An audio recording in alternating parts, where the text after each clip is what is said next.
Zoznámili sme sa, keď som mala 16 rokov, manžel 18. Na tanečnej zábave, ako mladí ľudia, sme sa zoznámili a to bolo prvé také stretnutie a potom sme už sa stretávali častejšie, spoznávali. Prišla samozrejme svadba, bola taká malá, chudobná, pretože vtedy sa veľké svadby nerobili. Ja sa pamätám, keď prvý raz na zábave sme sa stretli, prišiel pre mňa a povedal mi, dievčatko moje, poď, ideme si zatancovať. A už odvtedy sme tancovali spolu stále. U nás bol pokoj a nikdy sme sa keď prišla nejaká taká skriepka, alebo čo, to sa rýchle urovnalo a ja vždycky si hovorím tým, že sa to urovnalo tým, že bola medzi nami a v našom dome láska. A tá prekonala všetko, sa to ľahšie všetko prežívalo a dávalo do poriadku. A celý život sme mali malé deti.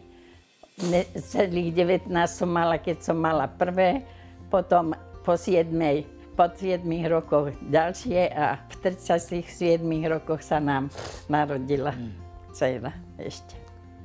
Tá už taká neplánovaná bola fakticky, ale hovorím, že pán Bičko vedel, že nám ju má poslať.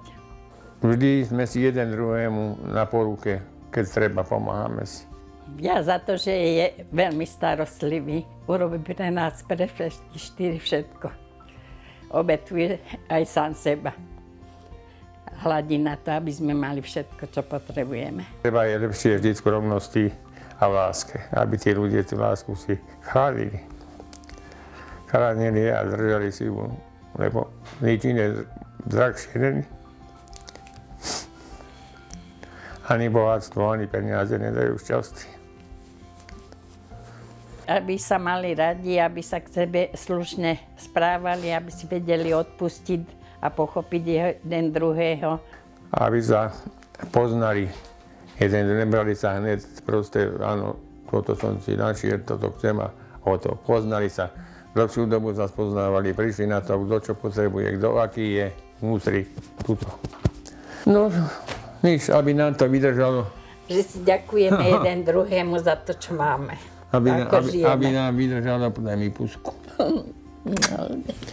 Aby nám to vydržalo všetko ešte aspoň pár rokov, no dokedy nám bude dopriano, no to hovorí, každý má svoju sviečku a tá mu horí a kto horí, musí sa baliť.